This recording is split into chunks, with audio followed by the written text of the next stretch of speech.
saya akan berbicara sekitar 30 menit dari sisi firman Tuhan tentang keuangan. Nah, setelah saya sampaikan firman Tuhan, dan saya berharap kita semua dibukakan paradigma yang baru tentang keuangan, maka Pak Vincent akan melanjutkan juga 30 menit juga. Ya. Nah, setelah itu kita akan lebih open untuk tanya jawab. Oke, untuk tanya jawab. Jadi bisa juga di Facebook taruh di komen pertanyaannya. Yang pastinya saya tengok besok.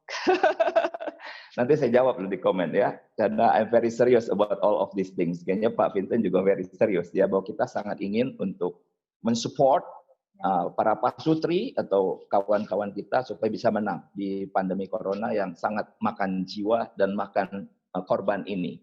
Nah, saudara-saudara, saya ingin membuka dari Lukas ya, firman Tuhan dari Lukas pasal 16 ayat 1 sampai yang ke-13. Nah, bagian ini memang panjang sekali. Pastinya saya tidak akan bacakan semua, sudah pasti. Tetapi kalau Bapak Ibu punya handphone dan bisa lihat firman Tuhan atau Bapak Ibu sedang berhadapan dengan kitab suci, bolehlah dibuka Lukas pasal 16 ayat 1 sampai 13. Nah, saya berikan saja suatu introduction di sana bahwa judulnya adalah perumpamaan tentang bendahara yang tidak jujur. Nah, ini cerita tentang apa? Ini cerita tentang bendahara ya di Alkitab. Ini Tuhan Yesus yang cerita dan bendahara ini dalam bahaya. Kenapa dia dalam bahaya? Nah, kalau kita bicara dalam bahaya, seringkali kita juga dalam bekerja ada dalam bahaya. Saat kita karirnya baik, orang mau fitnah kita ya. Saat kita kurang baik juga dipecat juga. Serba salah ya. Dunia kerja itu memang penuh dengan kompetisi. Nah, di sini dikatakan bendahara itu dituduh. Apakah itu benar atau tidak kita tidak tahu. Tapi yang jelas si tuannya percaya akan tuduhan itu. Maka berikhtiar untuk memecat si bendahara. Nah, kemudian si bendahara mikir-mikir, aduh gimana ini ya supaya saya habis dipecat ini saya bisa selamat. Karena ini satu-satunya pekerjaan saya. Nah, kalau sampai saya dipecat kan gawat. Nah, hari ini ribuan orang dipecat karena pandemi corona. Seluruh pabrik macet, ya. Ini ngeri sekali. Nah, kemudian dia pikir-pikir gimana ya? Dia pikir mencangkul aku nggak bisa, ya. Mungkin sakit pinggang, begitu ya. Mengemis aku malu. Masa aku mengemis? Aku bendahara. Masa sekarang aku jatuh mengemis? Tak mungkin. Dia pikir-pikir gimana? Dia punya ide. Yaitu dia sebagai bendahara, dia punya nama puluhan orang yang hutang sama tuannya. Nah, lalu dia pikir gini, saya kurangin hutangnya. Lalu di kitab suci tulis, orang yang hutang 100 tempayan minyak kepada tuannya, dia kurangin jadi 50. Nah, yang 100 pikul gandum, dia kurangi jadi 80 pikul. Nah, saya pernah membaca komentari, apakah bendahara ini jahat, merugikan tuannya? Nah, di komentari itu beberapa komentari. Komentari adalah sesuatu yang kita coba masuk untuk memperhatikan akan bahasa asli, konteks saat itu, maka dikatakan bahwa kalau dari 100 tempayan minyak menjadi 50 tempayan minyak, itu bisa dihitung bahwa masih untung, ya. Tuannya itu masih untung. Tuannya masih untung. Jadi keuntungannya besar sekali kalau jualan minyak. Jadi yang dia kurangi adalah margin. Pahami, margin, keuntungan, profit. Jadi waktu dia kurangi, dia tahu ini modalnya berapa, modalnya sang tuan. Jadi mentok di 50 tempayan dia tidak kurangi. Karena kalau dia kurangi di bawah 50 tempayan itu akan merugikan tuannya. Jadi yang dihilangkan margin, profit daripada tuannya. Dan kemudian 100 pikul gandum jadi 80 pikul. Begitu. Nah jadinya orang yang utang sama tuannya pada kamsia-kamsia. Lu kok baik bener? Kok kurangin? Gini, saya ini lagi mau dipecat. Karena saya sudah berbuat baik pada kamu. Mau tidak kamu berbuat baik sama saya? Apa? Apa yang saya bantu? Ya kali-kali kamu mau terima saya kerja tempat kamu. Tolong ya. Kira-kira begitu. Mungkin dia ngomong gitu sama 20 orang kali ya. Tinggal nanti dia pikir-pikir yang mana dia mau kerja. Si tempat si A kah, si B, si C. Nah dia ini cerdik ya, cerdik. Nah lalu dikatakan Tuhan itu memuji bendahara yang tidak jujur itu karena ia telah bertindak dengan cerdik. Dibilang cerdik. Lalu dikatakan sebab anak-anak dunia ini lebih cerdik terhadap sesamanya daripada anak-anak terang. Waduh, lebih cerdik terhadap sesamanya. Artinya, memang kita hari ini harus pintar berelasi. Ya, jangan pikir kita sebagai orang Kristen kemudian kita hanya mau berelasi dengan yang sama dengan kita. Kecakapan relasi kita itu harus tingkatkan. Sehingga kita ditemukan orang sebagai orang yang ramah, orang yang mau bernegosiasi, orang yang mau diajak bekerja sama untuk mencapai sebuah tujuan. Jika hari ini, maaf, kita tidak cakap untuk berelasi, semua pintu tertutup. Saya jamin. Saya jamin. Karena apa? Tuhan sendiri bilang bahwa dia cerdik, dia bisa berelasi dengan sesamanya. Ya, terhadap sesamanya dia bisa seperti take bargaining, take something yang dia itu menguntungkan dia dalam keadaan menguntungkan artinya dia sedang terdesak. Mau dia pecat. Punya istri, punya anak, mesti kasih makan. Dan biasanya gaji cuma cukup paling cuma 2 bulan, 3 bulan. After that collapse. Gitu kan. Duit dari mana? Nah, saudara-saudara, kemudian firman Tuhan berkata, dan aku berkata kepadamu, ikatlah persahabatan dengan mempergunakan mamon yang tidak jujur. Supaya jika mamon itu tidak dapat menolong lagi, kamu diterima di dalam kemah abadi. Nah, kita mau masuk ke ayat ini. Very quick. Karena detailnya nanti Pak Vincent yang akan coba jelaskan. Yang pertama, perhatikan kata-kata ikatlah persahabatan. Oke, ini perintah Tuhan sendiri. Berapa banyak dari kita berpikir uang itu jahat?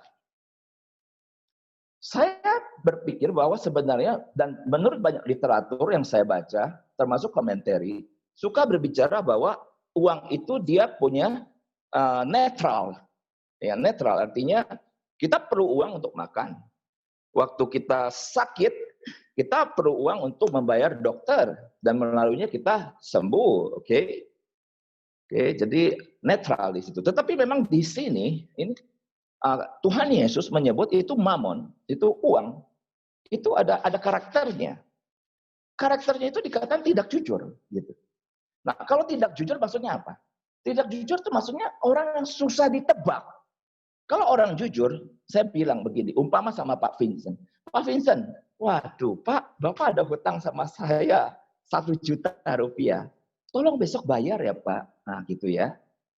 Nah Pak Vincent kan tinggal bilang iya atau tidak. Nah kalau dia bilang iya, saya bayar. Oke, besok tolong transfer ya. Saya tinggal santai-santai nunggu. Tahu-tahu jam 10 cemplung ya, 10 juta masuk, betul? Nah karena saya berhadapan dengan karakter yang jujur. Dan kejujuran itu adalah sesuatu hal karakter yang diulang-ulang.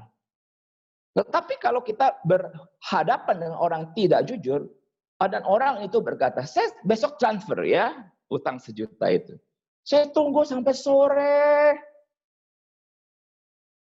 Apa mungkin nanti dia transfernya jam 12 malam tepat kayaknya. Sampai kita tunggu-tunggu nggak ditransfer juga. Aduh, kurang ajar ini orang. Ini orang tidak jujur.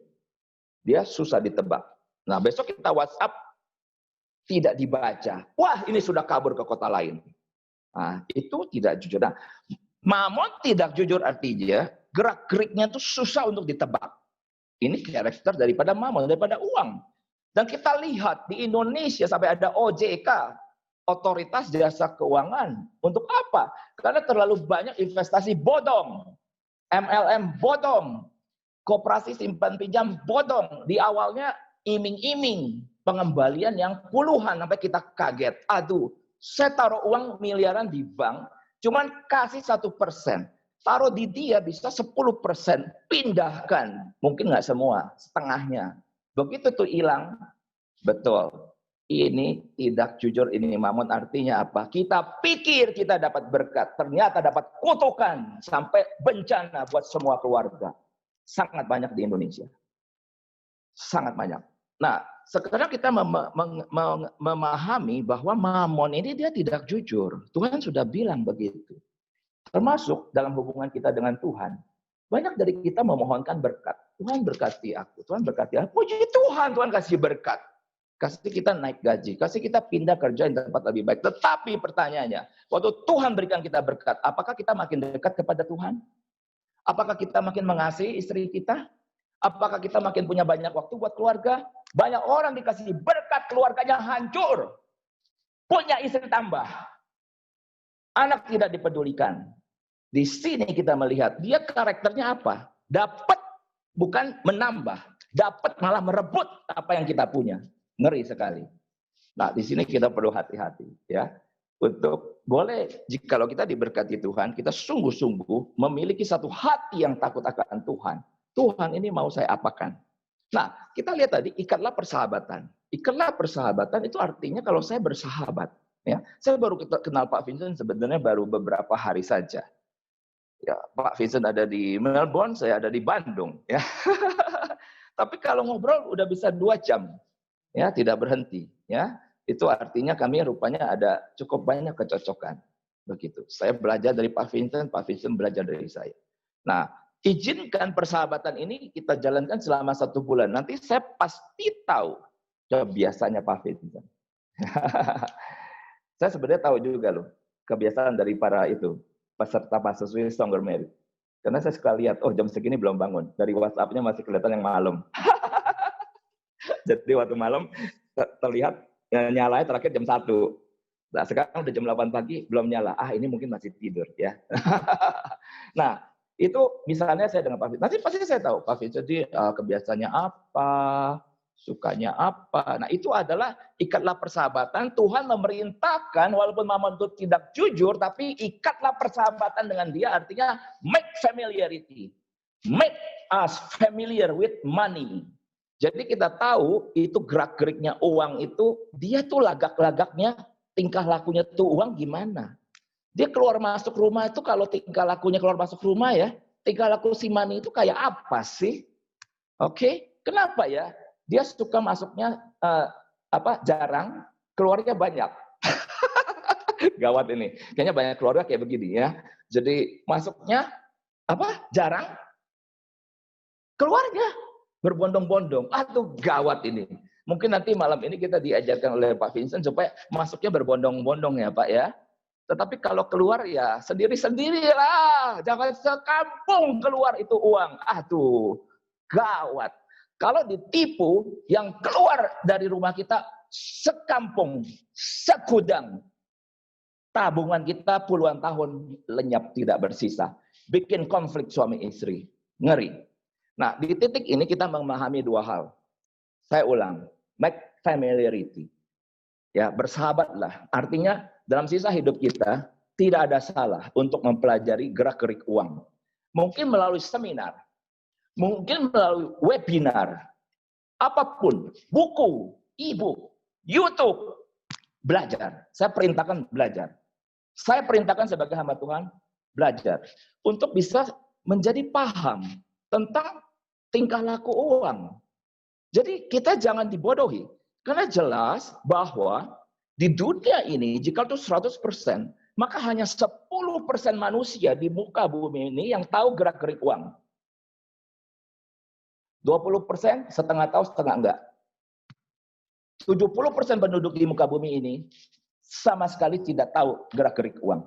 Makanya tetap miskin. Sering ditipu.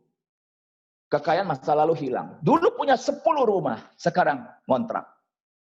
Itu namanya kehilangan akan uang. Ya. Kenapa bisa begitu? Kalau kita ngerti dia, bukankah dia makin dekat dengan kita? Dulu tidak punya. Sekarang karena kita tahu pergerakan dia, make familiarity with him, maka kita makin akrab sama dia dan dia tidak suka pergi dari kita. Malah berbondong-bondong datang ke rumah kita. Begitu ya.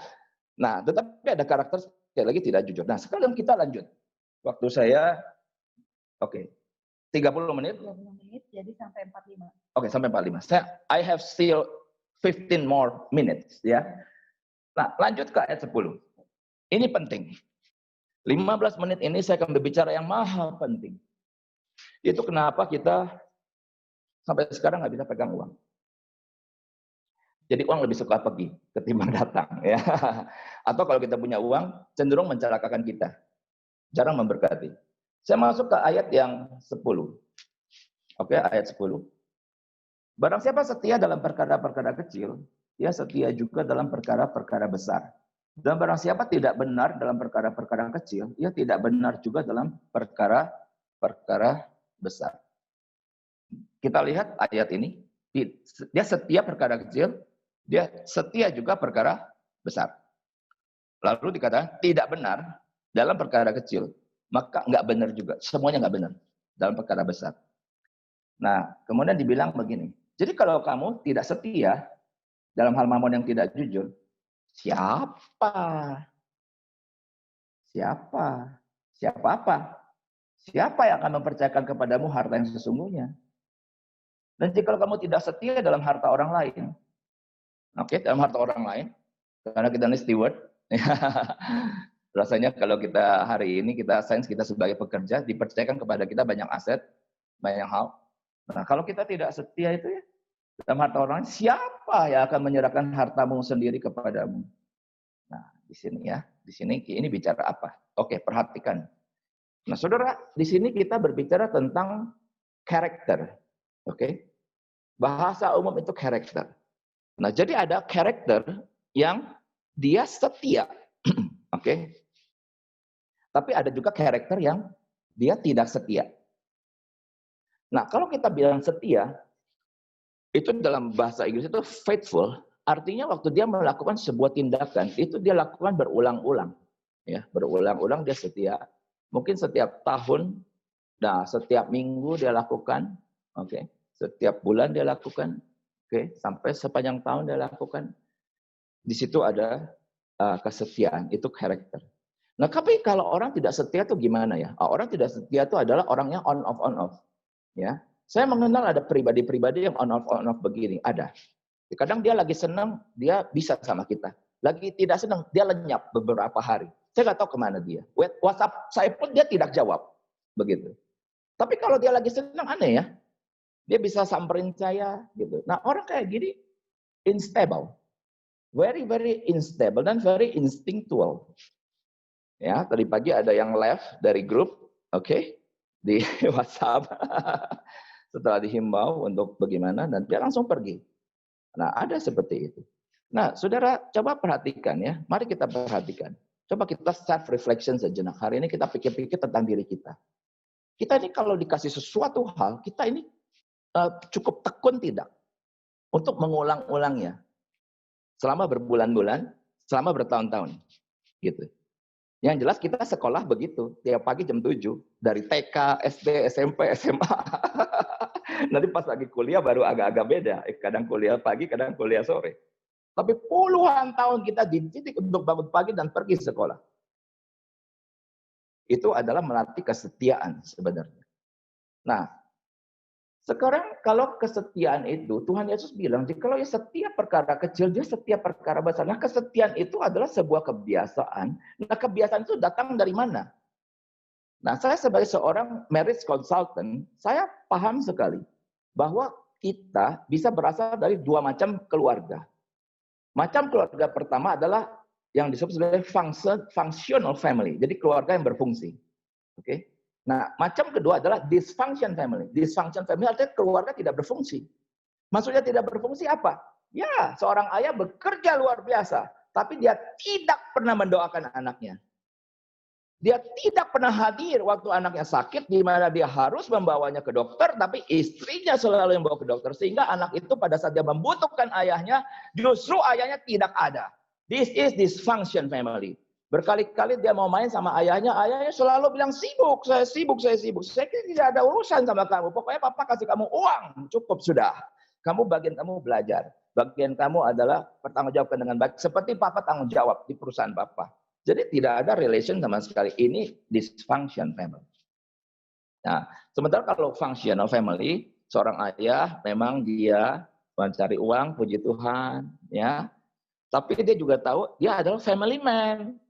Family man artinya dia harus ada waktu buat istri.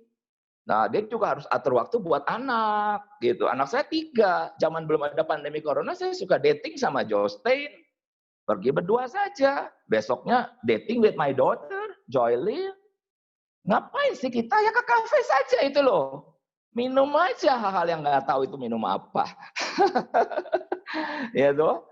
Nah, lalu juga ke anak saya yang kecil, si Johnson itu. Dia senang sekali makan Big Mac daripada McDonald. Hebat sekali itu Big Mac. Dia bikin di mana-mana rasanya sama kan. Nah, jadi dia senang sekali. Ya udah saya liatin dia makan. Saya ikut makan juga sih. Nyomotin kentang. Nah, jadinya itu adalah saya sedang berusaha belajar untuk menjadi ayah yang berfungsi. Begitu. Nah, kalau saya berusaha belajar menjadi ayah yang berfungsi, maka saya tahu dari mulut saya bisa ngomong sama anak saya. Nah, kamu kan jadi orang setia ya, gitu. Apa itu, Pak? Ya, coba lo lihat papamu ini. Sejak 2003 juga pelayanan family ministry sampai hari ini jalan terus. Papa belajar setia, kan begitu. Nah, baca Alkitab juga. Tiap pagi Papa tuh belajar setia, tiap pagi baca. Tiap pagi ada berhubungan intim dengan Tuhan, begitu. Nah, sehingga anak-anak itu mengerti akan nilai-nilai value tentang kesetiaan. Bisa bayangkan kalau sang ayah itu dia tidak setia, maaf, dia punya ayah selingkuh. Oh, betapa banyak keluarga seperti ini. Banyak sekali. Ya, banyak sekali. Apakah itu ketahuan ataupun tidak ketahuan. Dan anak mengamati. Nah, pada saat dia dibesarkan oleh keluarga yang katakanlah itu dysfunction. Dan dia tidak pernah mengerti arti kesetiaan. Tetapi yang dia pahami adalah memperoleh sebuah kenikmatan instan. Instan. Sehingga matanya itu kemana-mana lihat nanti. Di mana ada opportunity, di mana ada kesempatan, tidak ada moral value, dia sikat buat dirinya sendiri. Dia tidak mengerti arti kesetiaan. Pertama, faithful to our Lord Jesus Christ. Kalau Tuhan bilang tidak boleh, tidak boleh. Walaupun opportunity-nya, kesempatannya gede. Kenapa nggak boleh? Karena itu melanggar firman Tuhan. Dan dunia ini telah jatuh di bawah kuasa si jahat. Itu adalah perkataan dari Rasul Yohanes dalam surat 1 Yohanes. Seluruh dunia ada di bawah kuasa si jahat. Sehingga apa? Sehingga tata laksana, tata cara orang dalam dia berdagang, dalam dia berinteraksi, dalam paradigma berpikir, banyak yang tidak konform kepada Alkitab. Nah, kalau kita tidak dekat dengan Tuhan, maka tipikal tata cara kita dalam berpikir, bertingkah laku, bertindak, kemungkinan kalau kita tidak dibesarkan dari orang tua yang fungsional, yang berfungsi, memberikan kita norma-norma, moral value, dan juga keteladanan hidup, maka hari ini kita kemungkinan tidak setia. Maaf, ketidaksetiaan tidak melihat apakah dia miskin atau kaya. Pada saat miskin, ketidaksetiaan itu seperti apa? Ya, dia pasti berjuang sangat kuat, keras untuk mendapatkan keuangan. Nah, tidak setia karena dia miskin apa? Ya, dia maaf saja, menjadi mungkin people pleaser. Di mana-mana yang dia rasa dia bisa raih, karena dia miskin. Jadi tiap hari masih bergumul akan makanan. Nah, di mana ada makan, dia sikat. Di mana ada kesempatan dia sikat. Tidak penting ini apakah Tuhan berkenan atau tidak. Penting hari ini saya makan.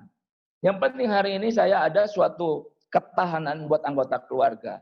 Apakah tata caranya benar? Belum tahu. Nah, kita tidak tahu.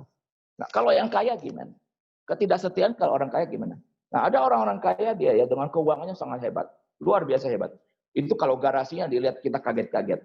Ada CLK, ada BMW, ada itu adalah mobil mungkin Bentley, banyak berderet-deret begitu. Nah, dengan seluruh kekayaannya, apakah dia setia perkara kecil? Ya, di sini kita mulai memahami. Kita mulai memahami di sini bahwa masalah kecil, masalah besar bukan seberapa dia dapat, tapi bagaimana sikap dia untuk mengelola hal yang Tuhan pandang baik. Nah, waktu dia beli itu semua sampai berderet-deret, dia tanya Tuhan tidak? Kalau dia tidak pernah tanya Tuhan, saya katakan, satu ketika dia akan mempertanggungjawabkan di hadapan Tuhan. Untuk apa semua kekayaan aku memberikan kepada kamu hanya untuk kamu beli mobil berderet-deret tidak berfungsi, yang tiap hari dipanasin oleh supirnya, tapi tidak berjalan, padahal itu uang. Di dalam firman Tuhan surat Yakobus dikatakan, ibadah yang sejati adalah mengunjungi para janda dan para yatim piatu di dalam kesusahan mereka. Di dunia ini masih banyak orang susah, tapi hati tidak pernah bergerak untuk menjangkau mereka. Saya ingatkan setiap ibu, setiap istri, di dalam Amsal 31 dikatakan tangannya terjulur kepada orang miskin.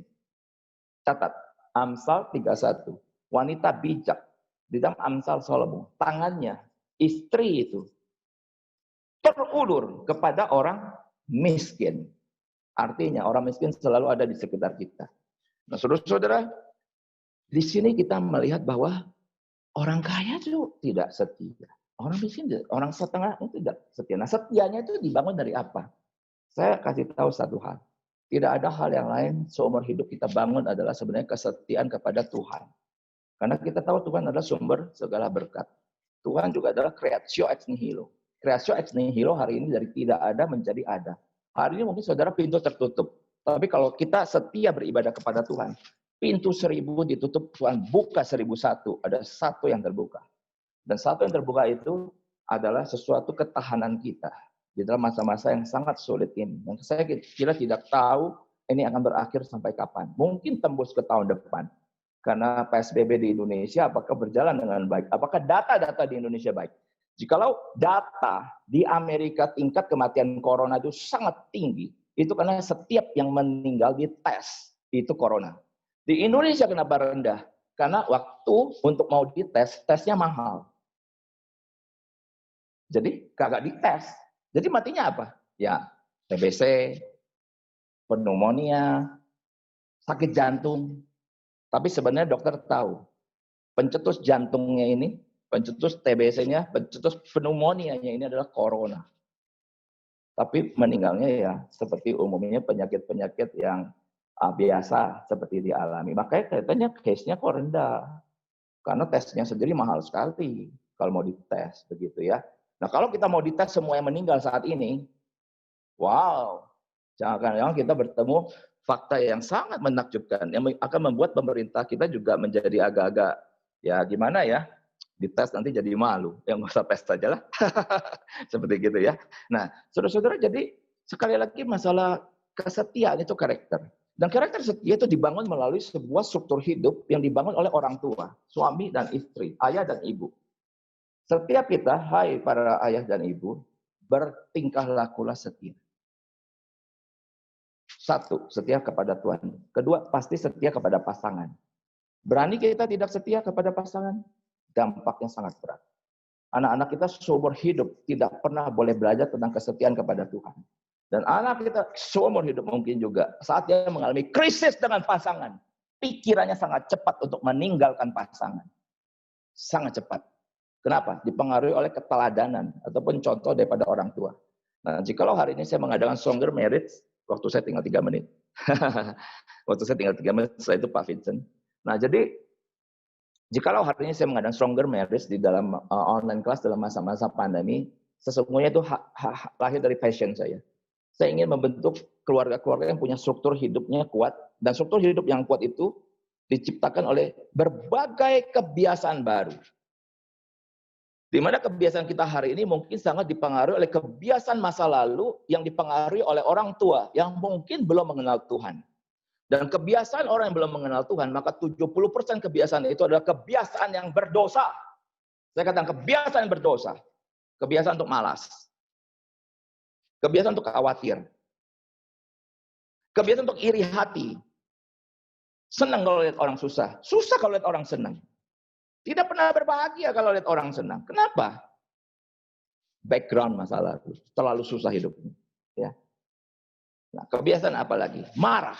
Begitu banyak suami marah kepada istri. Kalau marah tuh mulutnya tuh melukai, tajam sekali. Sampai istri berdarah-darah. Waduh. Nah, itu kebiasaan masa lalu yang buruk. Hari ini kita harus ganti dengan belas kasihan Tuhan. The mercy of the Lord. Dan juga dengan kita menciptakan sebuah tindakan baru. Dari sebuah wisdom yang kita punya. Melalui intimacy with God. Ada sebuah knowledge. Yang akhirnya knowledge tersebut. Nanti Pak Vincent akan ajarkan cukup banyak knowledge. Tapi saya mau kasih tahu kepada kita semua. Kalau kita tidak coba lahirkan menjadi sebuah tindakan baru. Maka selamanya sampai Tuhan Yesus datang. Itu hanya knowledge. Dan makin lama kita jadi lupa. Ya, lupa. Kenapa? Karena informasi hari ini terlalu banyak masuk ke dalam hidup kita. Malam ini dengar Pak Vincent sama Pak Cangkuifa. Besok dengar si A, lusa dengar si B. Lusanya lagi dengar si C, si D, si Z. Pastinya informasi malam ini akan lenyap, hilang. Tidak berbekas. Hanya selain menjadi digital memory di Facebook ataupun di YouTube. Nah, tetapi supaya ini menjadi sesuatu fakta hidup, maka harus dilahirkan menjadi tindakan yang sederhana. Apa tindakan sederhana itu? Bagi setiap orang tindakan itu bisa beda-beda. Maaf, yang ekonominya agak di bawah, tindakannya bisa A. Tapi ekonomi yang menengah, tindakannya bisa B. Yang ekonomi tinggi, tapi dia mau belajar setia, tindakannya bisa C. Tindakannya beda-beda dan baru satu tindakan, dia belum menjadi apa-apa karena sebuah tindakan bisa dengan mudah dilupakan. Tetapi kalau kita ulang tindakan itu, maka malam ini kelas ini akan berguna bagi setiap kita.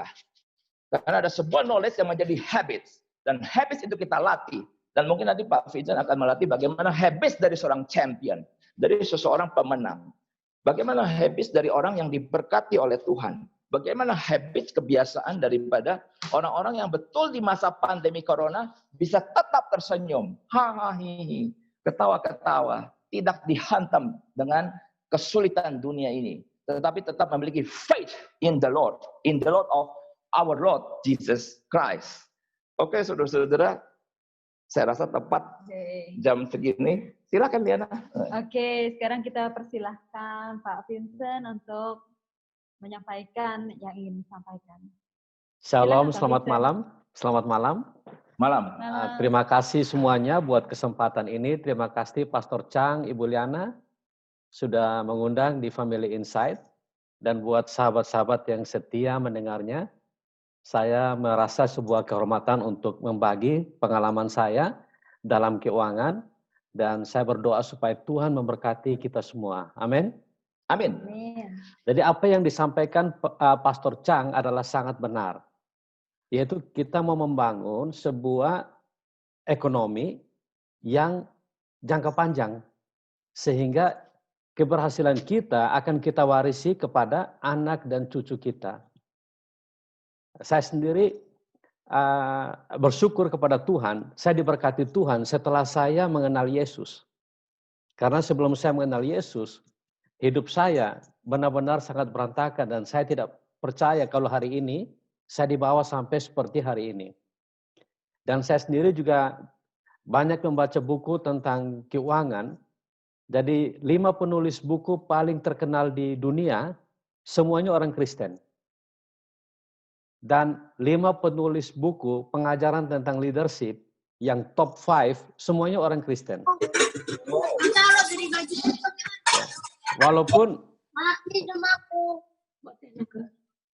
Walaupun mereka kadang-kadang tidak munculin nama Yesus di dalam pengajaran tersebut. Dan salah satu pembicara keuangan dari negara Indonesia juga orang Kristen. Walaupun dia tidak munculkan nama Yesus. Kalau saya senang munculkan nama Yesus karena saya punya pengalaman pribadi dengan Tuhan Yesus. Sehingga untuk kita membangun sebuah ekonomi yang kuat, jadi kita harus belajar mengenai pandemi ini adalah sebuah tes yang menunjukkan keadaan ekonomi kita sesungguhnya. Oke. Apa yang kita lakukan kemarin atau tahun-tahun kemarin, hari ini sebuah tes yang dialami oleh semua manusia. Bukan hanya kita di Indonesia, tapi mereka yang di Afrika, Eropa, di China, semua mengalami tes. Dan tesnya cukup berat, ada yang kehilangan kehidupannya, kehilangan nyawanya. Kita ada yang struggling dalam keuangan. Ada perusahaan-perusahaan besar seperti Virgin Air, AirAsia, dan banyak airline. Itu mereka punya tantangan yang sangat keras. Juga dalam hal hotel, mereka punya masalah yang sangat besar. Jadi keadaan hari ini adalah sebuah checklist buat kita. Bahwa bagaimana, apa yang kita lakukan atas keuangan-keuangan kita.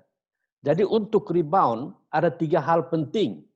Dan 3 hal penting ini jika kita lakukan dengan sungguh-sungguh, itu hasilnya itu terprediksi. Jadi kita tahu apa yang kita lakukan, itu terprediksi. Reboundnya terprediksi. Jadi bola kalau kita banting ke bawah, dia pasti naik. Itu secara otomatis. Jadi kita harus tahu, kita harus mengalami hal yang sama. Hukumnya jelas. Apa yang kita tabur, kita pasti menuai. Nah, untuk poin saya yang pertama, jadi saya ada bahas 3 poin. Yang paling pertama adalah pemulihan pribadi dan keluarga. Pemulihan pribadi ini penting sekali untuk keberhasilan kita yang panjang, yang dari generasi ke generasi. Saudara mungkin pernah dengar Mike Tyson, terus pernah dengar Whitney Houston. Ya, mereka sangat berhasil secara keuangan. Itu uangnya sampai triliun rupiah. Tapi hancur. Karena apa? Karena mereka tidak siap pribadinya. Tidak siap hubungan keluarganya. Hubungan keluarga pribadi, kita mengalami sebuah anugerah yang percepatan, dikatakan percepatan, karena kita berjumpa langsung dengan Tuhan yang sesungguhnya, yaitu Yesus Kristus. Oleh karena kasih karunia-Nya, kita diselamatkan hanya karena iman, hanya karena percaya. Nah, jadi paling pertama pemulihan diri. Apakah kita sudah siap untuk rebound, untuk bounce back, untuk bangkit kembali secara keuangan? Nah, diri kita harus kita siap. Ini penting untuk kita bisa maju ke depan. Nanti ada step kedua, step ketiga, itu akan membawa kita berhasil. Dan apa yang saya katakan pasti berhasil. Mengapa? Karena apa yang kita tabur pasti kita tuai. Jadi kita harus mulai melihat diri kita. Kita diselamatkan oleh Yesus Kristus, itu dibayar oleh harga yang mahal, yaitu pribadinya, dirinya. Dan Yesus adalah Allah, dia tidak pernah salah. Kalau Yesus membayar oleh dirinya sendiri, karena kita seharga Yesus. Karena penciptaan kita dari awal sesuai dengan gambarannya. Dan sekarang setelah dipulihkan, kita dipulihkan kembali ke gambarannya. Saya cerita tentang pribadi karena ada beberapa dari kita yang masih single, yang belum marriage. Dan saya juga setelah dipulihkan itu waktu itu masih single. Mengapa kita harus pulih? Karena self-image kita menentukan berapa sukses kita ke depannya. Berapa besar kita akan rebounds-nya untuk berhasilnya. Itu sangat ditentukan oleh diri kita. Yang pertama, kita harus punya self-respect.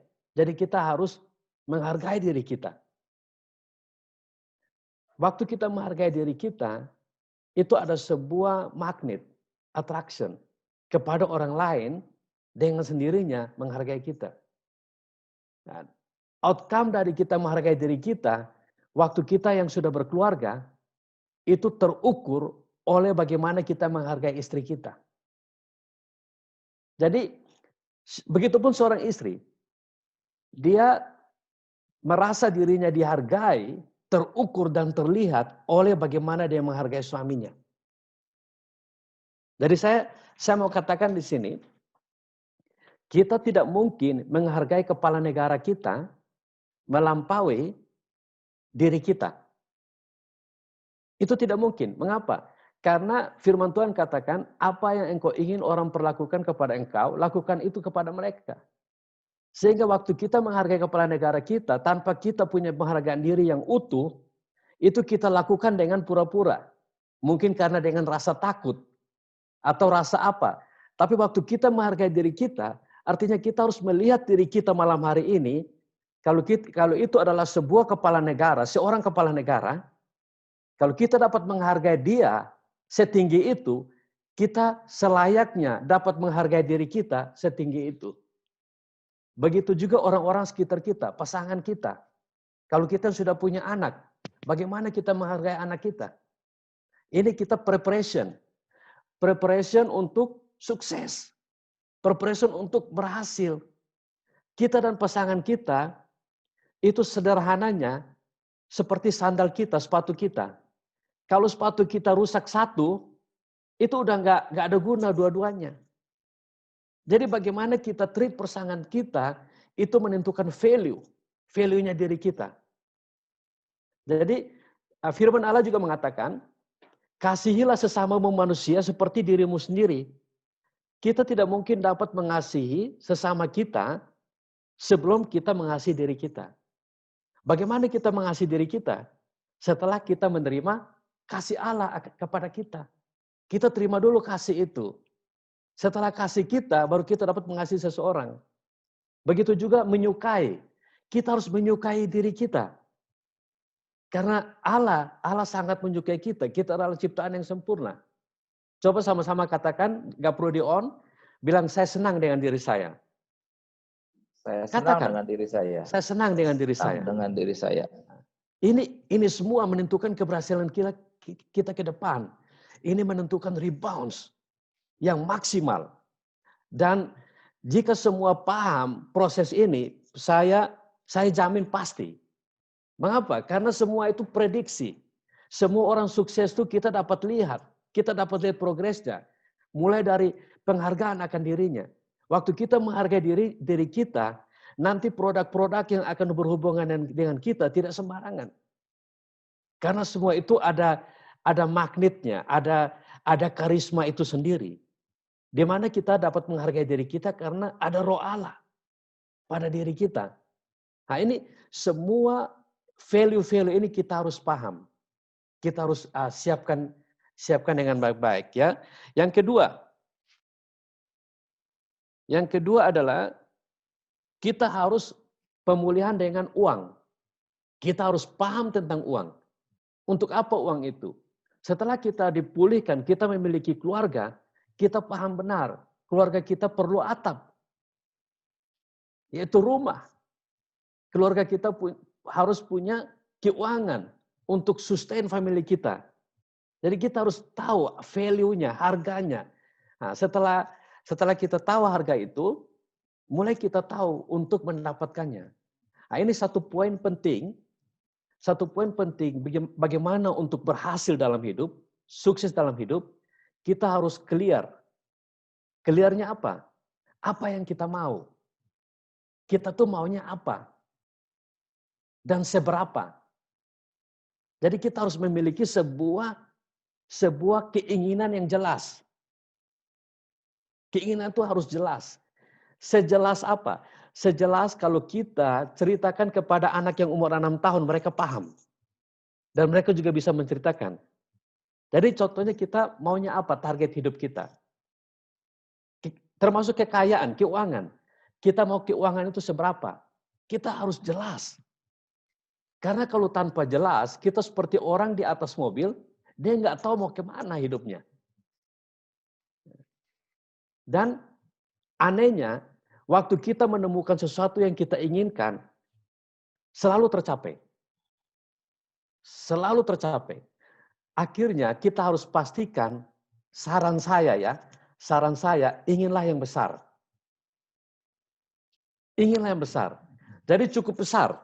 Jaraknya cukup besar. Antara realita kita dan apa yang kita ingini, itu besar. Setelah kita dapat, kita tuliskan. Tuliskan apa yang kita mau. Kita sebagai orang percaya, kita doakan. Saya punya pengalaman waktu menikah, belum lama, sekitar 2005. Saya punya keinginan yang jelas. Saya ingin memiliki properti sekian banyak. Sekian puluh lah pokoknya. Ya kan? Dan buat saya itu besar banget. Itu tuh tidak mungkin. Nah, tidak mungkin saya memiliki properti sekian banyak begitu. Setahun pertama masih kelihatan cukup banyak. Jadi waktu kita set keinginan kita, tahun pertama itu kelihatannya cukup besar. Kita doakan aja, lakukan aja pekerjaan. Tahun kedua kita rasa, wah biasa-biasa aja ternyata.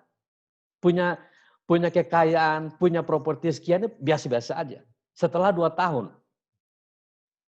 Akhirnya proses berjalan, saya target untuk 10 tahun. Jadi coba pikirkan apa yang kita inginkan 10 tahun ke depan. Dan 10 tahun itu cepat sekali. Waktu itu 2006, kaget hampir 2013-14, saya rasa aduh nyesal sekali ya. Kenapa dulu saya cuma ingin segini? Bukan masalah kitanya greedy, tapi kita lihat ternyata apa yang kita kalau punya keinginannya jelas, kita dapat. Maaf Pak, kalau greedy saya jelaskan buat teman-teman, greedy itu rakus gitu. Jadi bukannya rakus tetapi silakan Pak.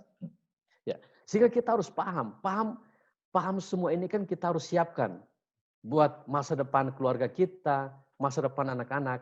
Apalagi saya sangat aktif dalam penginjilan. Saya sering ke negara mana-mana. Saya tuh self fund. Jadi saya membiayai sendiri semua aktivitas pelayanan saya. Sehingga saya harus punya uang yang bisa kontribusi untuk setiap pelayanan saya. Nah, jadi kita udah set goal-nya, udah paham ya, goal harus jelas, harus ditulis dan didoakan setiap hari. Nah, itu ada suatu kuasa supernatural yang membuat kita akhirnya kita menemukan jalan-jalan yang untuk pencapaian akan goal tersebut. Itu termasuk ide, termasuk sebuah pewahyuan, itu akan muncul sendirinya. Waktu kita sudah set goal-nya itu jelas. Ini saya contoh ada seorang anak muda, dia agak sukses sekali, dia milioner termuda. Itu namanya Ritesh Agarwal dari India. Dia waktu itu tahun 2013, belum lama. 2013 dia ada kos mungkin harganya saya nggak tahu berapa. Dia kos dan dia kuliah, cuma dia nggak bisa bayar uang kos, dia diusir. Dia diusir oleh pemilik kos. Akhirnya waktu dia jalan, dia lihat kok banyak hotel-hotel itu kosong.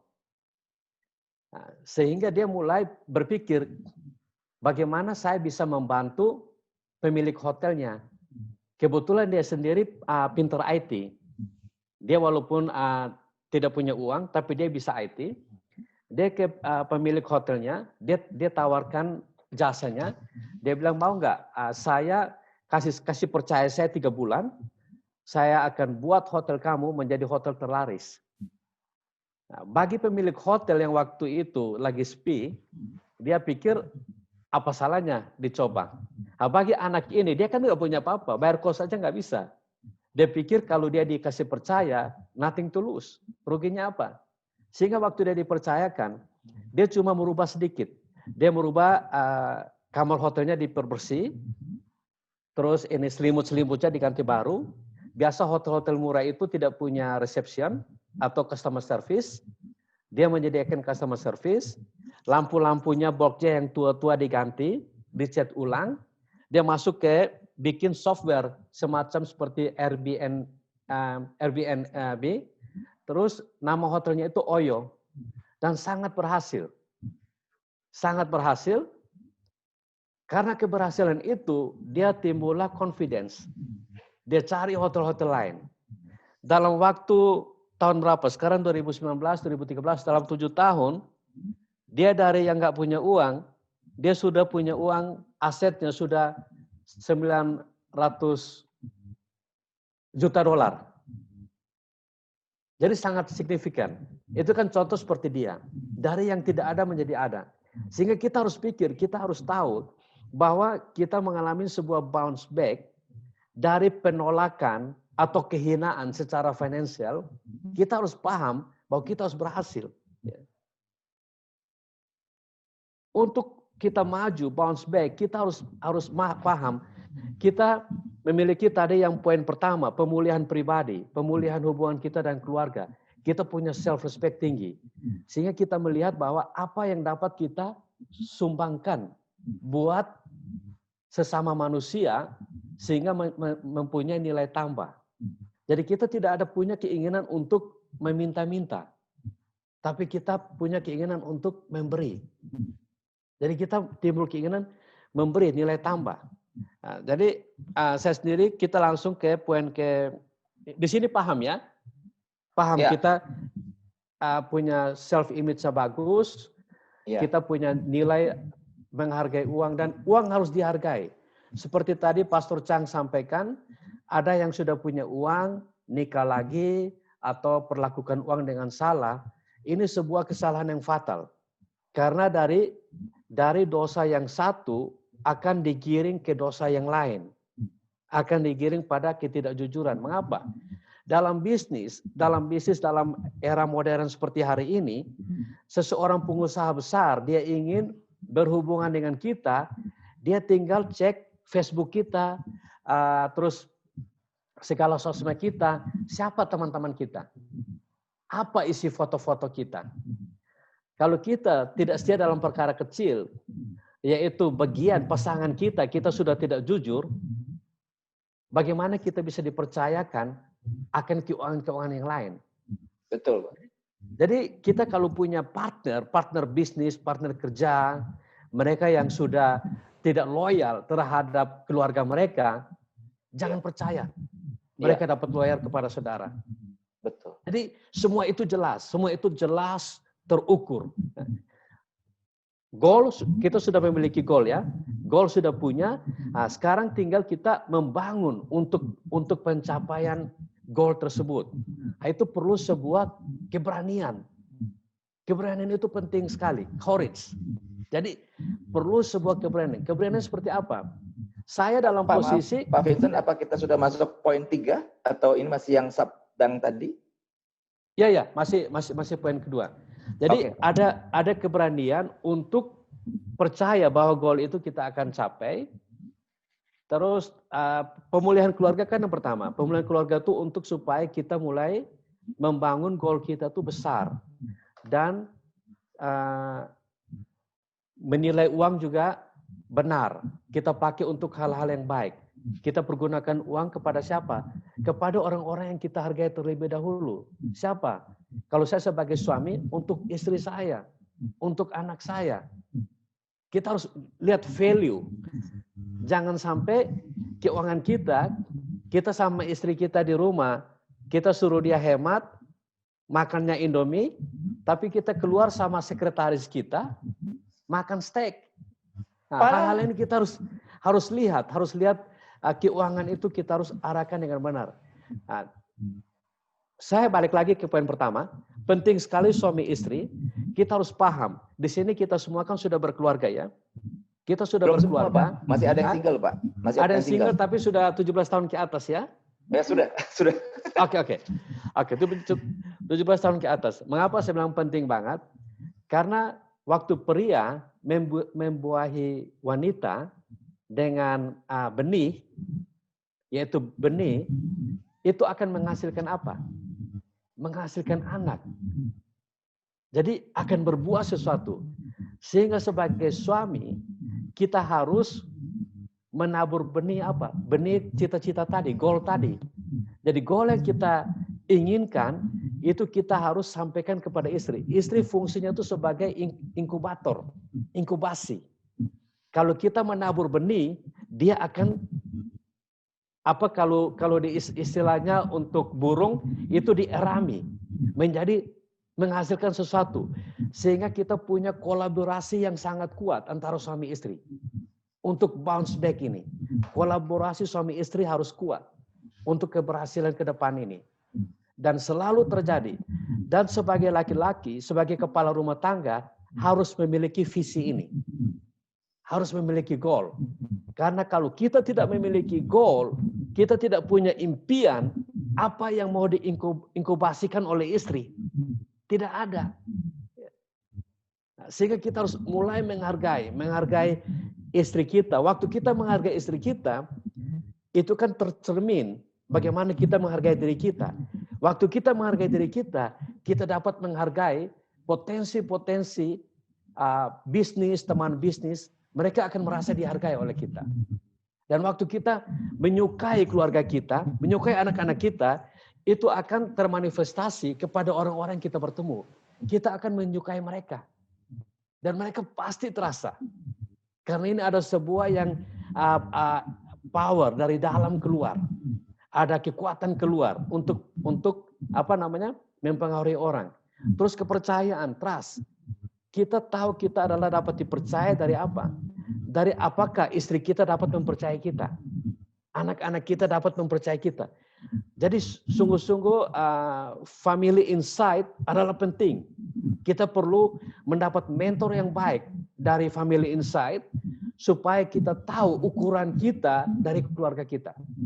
Kalau keluarga sudah menghargai kita, contohnya istri saya melihat istri saya sebagai seorang milioner. Saya hargai dia seperti itu. Sehingga apa? Saya tidak mungkin menghargai istri bos saya melebihi saya hargai istri saya. Saya tidak mungkin menghargai istri prime minister saya melebihi dari istri saya. Karena kalau itu terjadi, kalau saya berkata jujur, kita telah menipu diri sendiri. Karena tidak mungkin. Karena waktu kita menghargai seseorang, tidak mungkin melebihi menghargai diri kita. Itu sudah hukum firman Tuhan. Kasihilah dirimu sesama seperti dirimu sendiri. Jadi kita mulai mengangkat value itu. Value kita melihat pasangan kita adalah very successful woman. Wanita yang paling berhasil. Wanita yang paling kita hargai. Dari respect itu adalah ukuran bagaimana saya menghargai diri saya. Sehingga akan memisahkan. Kita akan bertemu dengan orang-orang yang sukses. Orang-orang yang selevel dengan kita. Bukan berarti kita memilih teman. Tetapi dalam somehow kita harus memilah-milah. Kita mau kemana arahnya. Karena kan tidak semua orang ikut. Jalannya tuh, jalan saya adalah jalan menuju kesuksesan. Jalan saya adalah jalan menuju keberhasilan. Jalan saya adalah jalan pemenang. Jalan saya adalah jalan nomor 1, number 1. Ini semua harus dibangun. Dan firman Tuhan, firman ini sangat lengkap untuk pembangunan diri. Mengapa? Karena firman adalah Yesus Kristus. Firman menjadi manusia adalah Yesus Kristus. Kita dibangun se-image Yesus. Karena kita adalah gambaran Allah. Dari Kejadian pasal 1 ayat 26 sudah ditentukan sedemikian. Bahwa kita adalah gambarannya. Jadi mulai membangun. Kalau kita sebagai pengusaha, mulai lihat visinya apa ke depan. Kalau kita sebagai hamba-hamba Tuhan, mulai lihat visinya itu harus internasional. Visinya harus besar. Mengapa? Kalau visinya besar, menunjukkan bahwa saya tidak dapat lakukan tanpa Tuhan. Sehingga saya hari ini mengapa saya banggakan Tuhan saya, visi saya terlalu besar untuk diri saya. Saya tidak sanggup untuk mencapai visi saya tanpa Tuhan. Karena saya butuh mujizat, saya butuh tangan Tuhan, saya butuh anugerah Tuhan, saya butuh kasih Tuhan. Itu yang membuat kita berhasil. Jadi kita hidup itu penuh planning. Kita selalu on track. Sehingga waktu masalah pandemi, memang tantangan. Tantangan yang besar. Ini tantangan dunia, tantangan negara. Keadaannya sulit. Keadaannya susah. Tapi apa yang harus kita katakan? Hati-hati dengan kita mulai berkata. Kalau keadaannya susah, kita harus berkatanya seperti apa? Kita jangan mengatakan bahwa saya bisa, tapi sulit. Pasti kita nggak sanggup. Kita harus ganti perkataannya bahwa memang sulit, tapi bisa. Semua itu harus kita pulihkan. Dari self image, goal yang jelas, taruh di inkubator yang jelas, pemulihan diri jelas. Sekarang kita masuk ke poin yang ketiga.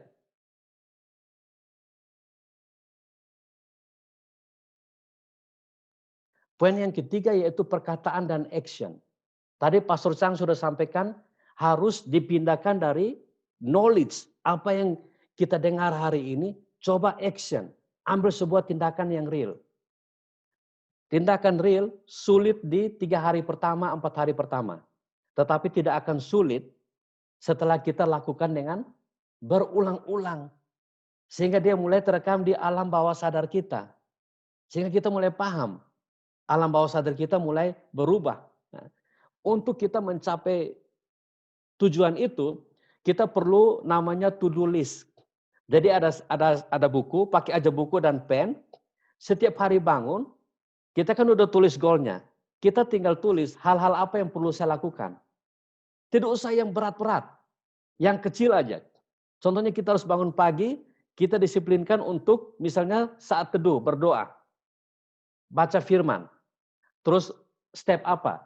Kalau kita kerjaannya bisnis, kita harus tahu bahwa kita harus plan untuk bertemu lebih banyak orang. Spend waktu lebih banyak dalam komunikasi dengan teman-teman bisnis. Waktunya kita tingkatkan.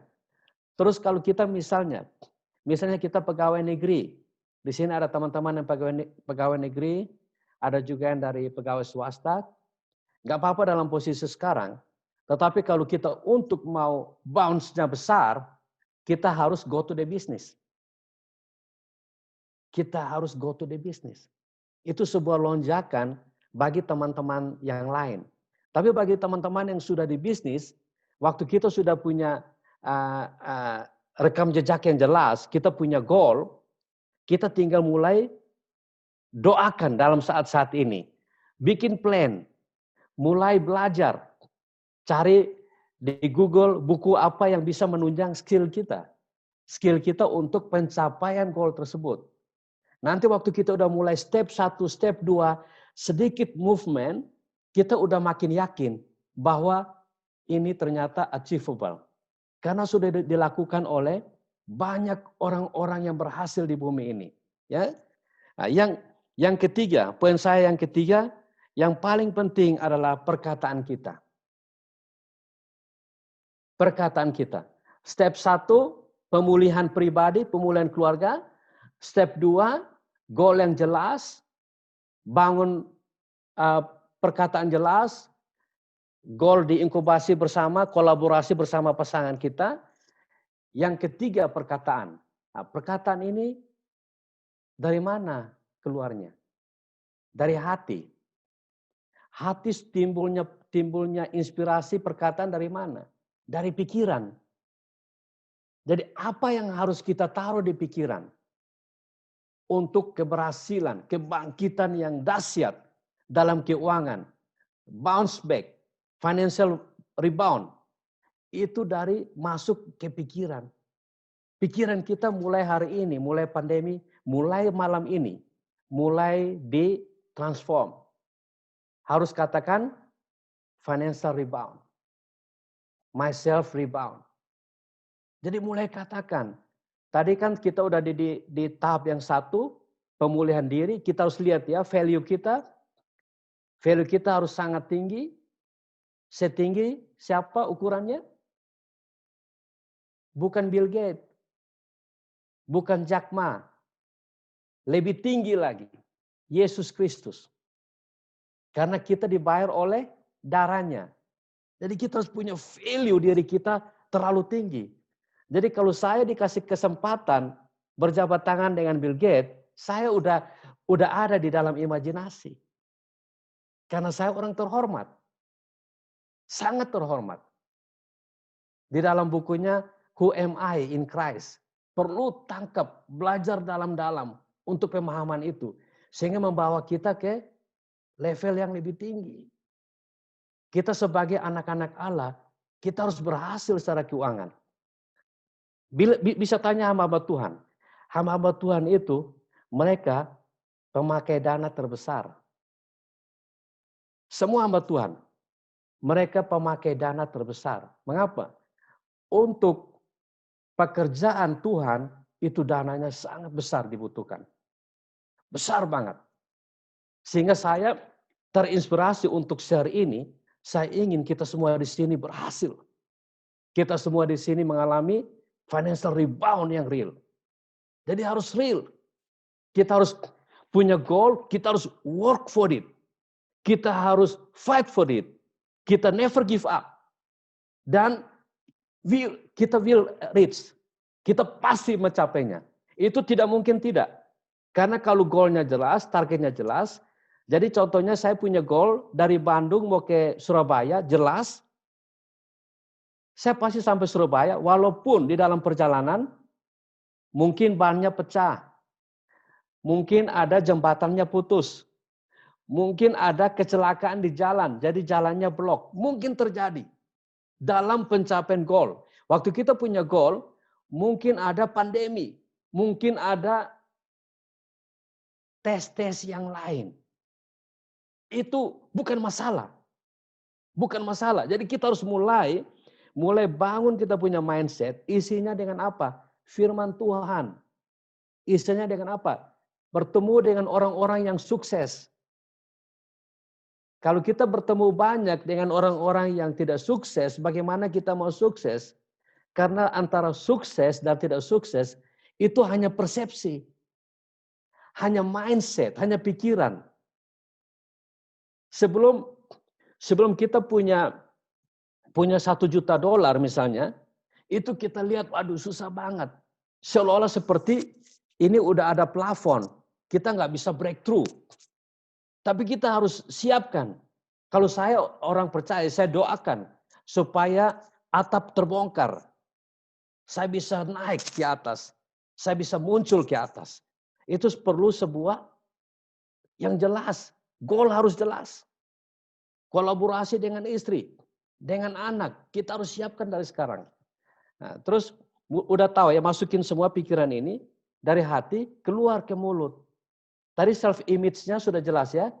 Katakan sekarang, saya sangat berhasil. Selalu bicara ke diri kita, saya sangat berhasil melalui perkataan ini. Saya number one. Saya the best. Jadi power dari perkataan kita. Mengapa kita penting sekali untuk pemulihan diri kita harus sempurna?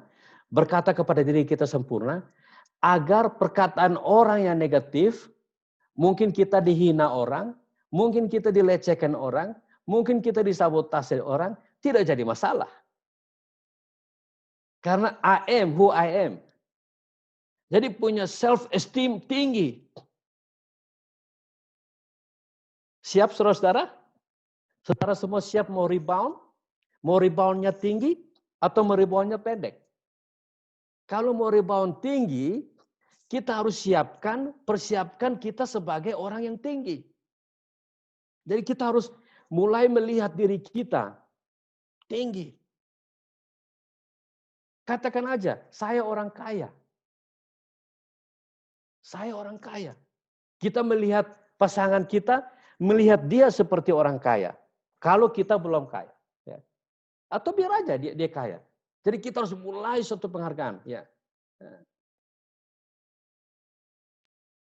Istri saya juga pasti tidak suka kalau saya lebih menghargai istrinya Bill Gates. Dia pasti tidak suka. Ya kan? Begitupun juga saya. Mengapa? Saya luar biasa. Kita harus paham bahwa kita sangat luar biasa. Kita diciptakan sangat sempurna. Kita bisa mengagumi bunga bakung, bunga mawar. Kita bisa mengagumi karya manusia yang wanita tahu. Mungkin apa? Christian Dior, LV. Kalau kita bisa mengagumi karya manusia, kalau yang laki-laki apa? Ferrari, Mercedes, BMW. Kalau kita bisa menghargai karya manusia, mengapa kita nggak menghargai ini karya Tuhan? I am the best. I am number one. Saya luar biasa. Itu kita harus tahu dengan perkataan-perkataan ini. Kita lihat pengalaman Ayub, saya cerita sedikit. Saudara tahu Ayub itu pengusaha. Bisa nanti baca Ayub pasal 1, 1, 2, 3. Terus Ayub jatuh, diganggu setan. Mengapa dia diganggu setan? Karena dia ada ketakutan. Padahal di ayat 10, dia dilindungi Tuhan. Dan setelah dia kejatuhan, perkataannya itu tidak baik.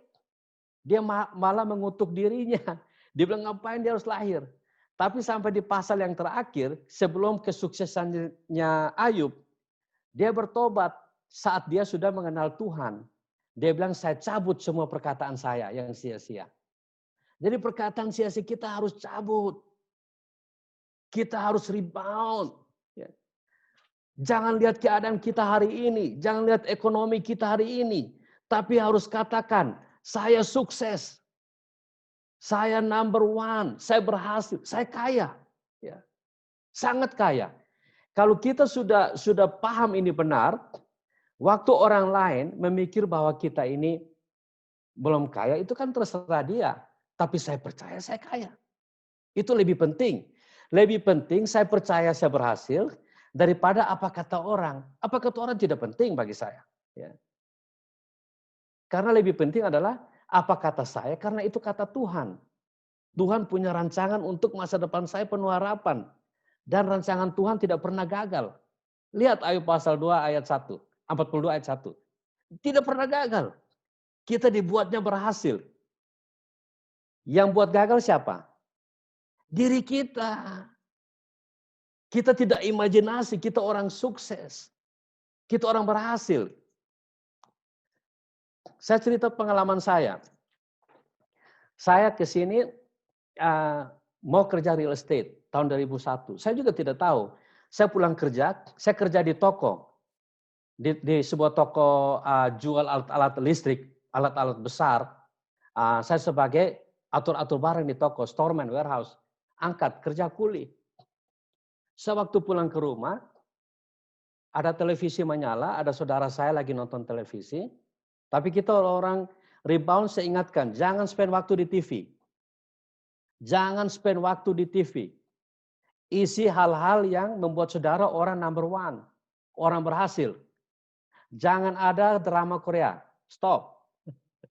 Saudara orang-orang top. Orang-orang berhasil. Ya. Jangan isi sampah. Isi kehebatan-kehebatan manusia di bumi. Ya. Elon Musk boleh, taruh di sini boleh. Jangan drama Korea. Ya. Kita harus sukses. Kita harus berhasil. Karena itu rancangan Tuhan. Keinginan Tuhan. Mengapa? Tanya Pak Pendeta tadi saya bilang. Dananya besar dibutuhkan. Ya. Nah, waktu itu saya pulang lihat televisi. Secara kebetulan ada announcement. Juara 1 top seller Australia. Seorang wanita dari Sydney. Dia jual rumah laku 125 unit. Saya bilang ke saudara saya. Hah? Cuma 125? Saya bilang saya akan join, saya akan menjadi Australian number one. Saudara dengar, saya katakan, saya akan menjadi Australian number one salesman. Australian top salesman. Saya beritahu dia. Saya beritahu saudara saya. Dan saya coba dapat lisensinya, saya pergi lamar kerja. Jadi saya katakan saya Australian number one salesman. Saya lihat di kaca, saya lihat muka saya bilang, you Australian number one salesman. Saudara harus lakukan itu, ya. Saudara lakukan itu. Waktu saya lakukan itu, saya mulai minta tolong teman, tolong bikin resume. Saya nggak bisa bahasa Inggris. Teman bikin resume, dikirim-kirim. Ada satu balasan interview. Saya datang, saya pakai jas, pakai dasi. Saya juga bingung. Pergi interview di perusahaan real estate, yang saya pasti nggak tahu dia ngomong apa. tapi saya tahu ini number one, Australia number one. Di hati saya. Dianya nggak tahu. Di pikiran saya, dianya nggak tahu. Dia mungkin tidak punya kemampuan baca pikiran, ya kan? Saya ke sana, dia interview saya benar-benar nggak ngerti. Orang bilang memalukan, sangat memalukan. Yang saya ingat kemungkinan dia bilang, kayaknya dia telepon salah orang. Saya disuruh pergi, jadi saya pulang. Saya cari semua real estate untuk supaya terima saya kerja. Saudara tahu, semua tolak saya. Tidak ada yang terima. Tidak mau, orang nggak bisa bahasa. Jadi saya ditolak. Tapi saya tahu, saya sudah katakan saya number one. Hati saya number one. Seperti tadi kita katakan, saya hebat, saya number one. Akhirnya tidak ada yang terima. Saya sampai pergi ke agen pencari tenaga kerja untuk real estate. Saya ke sana bawa resume. Agennya lihat saya, dia bilang dia nggak bisa bantu. Dia nggak bisa bantu saya. Orang nggak bisa ngomong bahasa Inggris mau kerja real estate di Australia lagi. Dia nggak bisa bantu. Akhirnya saya pulang, tapi saya tidak mau down. Saya nggak give up. Karena saya sudah katakan, I am number one. Saya number one. Dia tidak tahu, tapi hati saya tahu. Pikiran saya tahu, saya number one. Jadi saya pulang, Tapi kalau mereka terima saya juga bingung. Kalau seandainya mereka terima saya bingung, saya mau ngapain? Ya kan? Saya nggak bisa ngomong gimana. Jadi waktu saya pulang, ada surat kabar yang gratis di rumah, saya ambil, saya cek, ada agent wanted. Saya datang aja. Saya nggak mau telepon, saya pergi ketemu, saya tanya, bilang bos mana gitu. Dia ketemu, dia interview saya kurang lebih setengah jam. Saya benar, sungguh saya nggak tahu dia omong apa. Tapi saya confident, saya cuma yakin di hati saya number one gitu. Jadi saya cuma duduk, saya dengarin dengan senyum, seolah-olah saya ngerti. Jadi seolah-olah saya ngerti. Setelah itu saya juga nggak tahu saya itu diterima atau enggak. Saya nggak tahu. Cuma saya nggak give up, saya nggak mundur. Besok saya datang pakai jas, pakai dasi. Saya datang, dia ketemu saya, dia kaget. Kok ini? Oh, saya rasa dia nggak terima saya. Cuma saya sudah datang, dia kaget. Dia juga mungkin nggak enak nolak. Saya sendiri juga kaget karena orang kaget, kita kan kaget. Cuma saya self control. number one. Ya kan selalu yakin kamu number one. Katakan dirimu, ya kan kamu the best. Kamu sukses, kamu financial rebound. Jadi saya juga tenang aja. Tenang. Akhirnya ya saya kerja, ya saya untuk short story. Dalam waktu 6 bulan, saya sudah champion. Jadi mereka ada 8 senior sales. Mereka adalah top office all Australia. Mereka Australian top office, number one office. Jadi top semua. Dia ownernya ini top Ray White, top Century 21, top LJ Hooker. Dia the best. Ya. Namanya Peter McIntyre. Dia udah pass away. Dia number one. Dan saya join company dia ada 8 orang. Dan pass dari away artinya sudah meninggal ya Pak. Pass away, sudah meninggal ya. Ya, pass away ya. Sudah meninggal. Jadi dalam waktu 6 bulan, 1 tahun, dari 8 salesman dia, saya sendiri jual 70%. Almost 80% lah. Nah, jadi tujuan lain itu jual sisanya. Dan saya dengan nggak bisa, baru belajar bahasa Inggris di tempat kerja, saya dikasih penghargaan untuk jadi sales manajernya. Bayangkan bawahan saya boleh-boleh semua. Mereka lihat saya juga ngeri. Saya lihat mereka kayaknya pingin gigit saya. Kesal gitu. Ini nggak bisa bahasa Inggris, baru masuk. Sekarang jadi bos kita lagi gitu. Nah, jadi seperti itu. Itu makanya kita harus punya self pemulihan. Pemulihan diri yang sempurna. Hargai diri saudara. Menilai diri saudara. Ukuran diri saudara dari pasangan saudara. Karena pasangan saudara adalah jiwa saudara. Adalah gambaran saudara. Adalah image saudara. Waktu kita menghargai mereka very high value, kamu gak usah khawatir. Nanti wisdom come, knowledge come, money, harus katakan, uang adalah gampang. Katakan, uang adalah mudah. Mulai sebutkan, uang adalah gampang. Tapi bukan berarti kita nggak hargai uang. Mereka yang tidak menghargai uang adalah mereka yang sudah kaya kawin lagi. Itu tidak menghargai uang. Mengapa? Mereka salah menggunakan uang. Apalagi sampai jatuh ke hal-hal terlarang. Itu mereka tidak tahu bagaimana menghargai uang. Jadi mulai menghargai uang. Menghormati uang. Dan kalau keluar makan, nggak usah pelit-pelit. Traktir aja teman. Jangan belajar untuk misalnya kalau mau waktu bayar, pura-pura ke toilet, gitu-gitu janganlah. Ya. Kamu harus bayangkan bahwa kamu tuh orang kaya. Kamu kaya, ya. Dan kamu pasti kaya. Kamu pasti financially bound, ya. Mulai untuk memberi. Mengapa? Itulah value kita. Itulah kita mendapat genuine teman yang asli.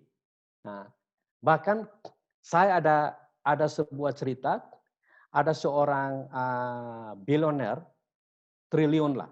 Dia kalau di uang Indonesia dia triliuner. Karena dia termasuk salah satu di Melbourne, dia Raja Tanah. Itu saya udah sering makan sama dia, saya minum kopi sama dia. Dia uangnya tuh ribuan kali lipat, tapi saya yang selalu bayar. Karena Bukan bukan karena saya bayar, saya ingin sesuatu dari dia, karena saya juga memang mau genuine. Karena saya sama orang yang tidak. Jadi kita belajar untuk bahwa I'm well, I'm okay gitu loh. Jadi kita bayar, kita genuine. Dan saudara tahu, tidak akan sia-sia. Satu kali saya lama nggak bertemu, saya secara insiden, saya ketemu dia di mall, di shopping center, saya tanya, "Hai, apa kabar?" Dia bilang, "Oh baik." Waktu saya cerita, "Oh dia kan ada sebuah tanah buat proyek." Saya bilang, "Bagaimana tanahnya?" "Oh baik, tapi saya udah agree, sudah jual ke satu company yang multinational company di Australia, jadi cukup besar." Jadi saya bilang gini, jadi saya cuma bilang dia, "Boleh nggak kasih saya coba untuk apa? Untuk jualin, kasih saya." Dia cuma karena gak enak sama saya juga sama dia genuine, saya nggak mengharapkan apa-apa. Jangan sekali-sekali bertemu orang yang lebih berhasil kita inginin sesuatu dari dia. Jangan. Kita harus selalu memikirkan apa yang dapat saya bantu dia untuk buat dia semakin berhasil. Jadi kalau kita ketemu, misalnya Bapak dapat anugerah Tuhan, ketemu orang seperti Jack Ma, jangan langsung pikir apa yang saya bisa minta dari dia. Atau dia bisa tolong saya. Enggak boleh. Karena prinsip Allah adalah, berilah maka kamu akan diberi. Jadi lihat Jack Ma, apa yang dapat saya bantu. Ya. Saya sebagai top seller, ya kan, dan pengalaman punya office hampir 20 tahun, dan office kita selalu leading in the market, saya tidak pernah ingin menjual sesuatu untuk dapat uang dari customer. Saya tidak pernah. Ya. Saya punya harga diri terlalu tinggi untuk hanya jual untuk dapat sebuah komisi. Tidak. Itu bukan target saya, tapi saya tahu saya akan dapat big komisi, ya kan? Tapi saya tujuannya, saya bantu Anda. Anda yang tidak memiliki rumah, bagaimana memiliki rumah? Anda yang sudah banyak rumah, bagaimana memiliki banyak rumah? Saya bertemu seorang konglomerat dari Asia, datang ke Melbourne, punya transaksi berapa kali, dan dia sangat-sangat kaya. Dan saya beritahu ke dia, saya bilang, apa yang bisa saya bantu supaya buat kekayaanmu ini menjadi semakin kaya. Ya. Jadi singkat cerita, saya bertemu Bapak tadi yang sangat-sangat kaya itu, karena saya juga sering genuine sama dia. Saya bilang, oke, bisa nggak kasih saya ini? Karena dia udah nggak enak, dia udah bicara sama orang lain, dia cuma kasih saya waktu 24 jam. Ya itu semua anugerah Tuhan. Jadi, iya Pak Vincent, kita tinggal 30 menit ya, lagi. Oke. Ya. Kira-kira udah bisa dipaham ya. Jadi kita harus bounce back, kita bangkit, dan mungkin Jadi pemulihan pribadi dan keluarga dulu yang pertama, kemudian pemulihan pemikiran tentang uang, menghargai diri untuk mempunyai think big ya, tadi Pak Vincent bilang. Ketiga adalah membuat plan ya, untuk supaya itu terlaksana.